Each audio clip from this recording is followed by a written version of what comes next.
Défi. Grun et l'Open-VLD se sont à nouveau positionnés contre l'abattage des animaux sans étourdissement pratiqué pour certifier la viande halal et cachère. Cette position a suscité l'indignation du grand rabbin de Bruxelles, Albert Guigui, qui dénonce l'hypocrisie de l'argument du bien-être animal, qui déclare devant les parlementaires.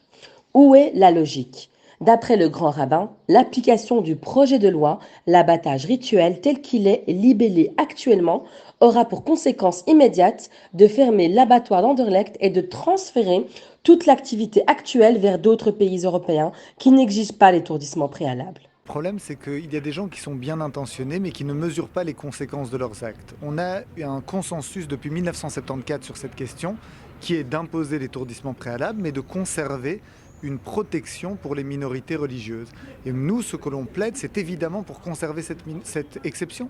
Il n'y a pas de bonne raison, il n'y a aucun élément nouveau, il n'y a pas de nouvelles sciences, il n'y a pas de nouvelles considérations, il n'y a pas de nouvelles revendications. La seule chose qu'on veut faire ici, c'est supprimer une exception au profit des minorités religieuses, et ça, c'est inacceptable. Alors effectivement, il y a une différence de traitement qui nous interpelle, mais cette différence de traitement seule n'est pas suffisante. Évidemment qu'on est choqué quand on se dit on peut bouillir un homard, on peut gazer des porcs, mais on ne peut absolument pas procéder à l'abattage rituel. C'est complètement fou.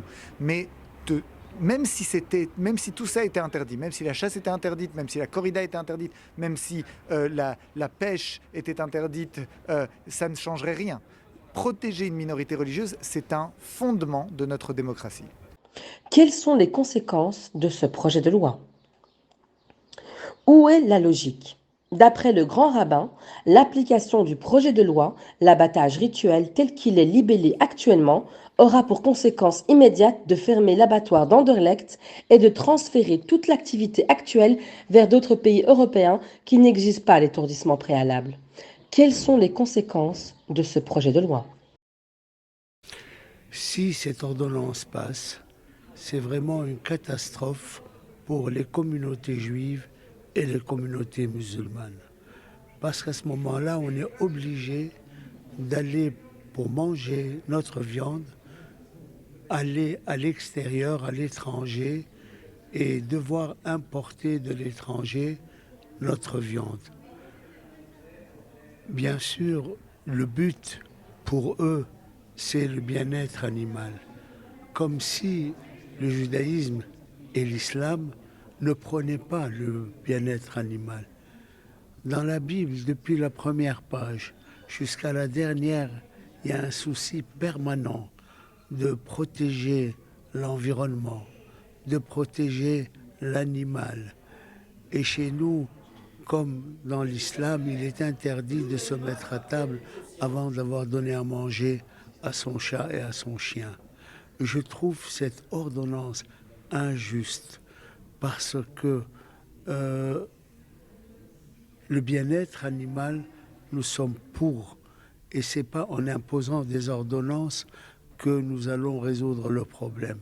On ne fait que le déplacer alors que si on s'assoit ensemble et on discute, peut-être qu'on améliorera le bien-être animal tel qu'il est fait aujourd'hui à Bruxelles.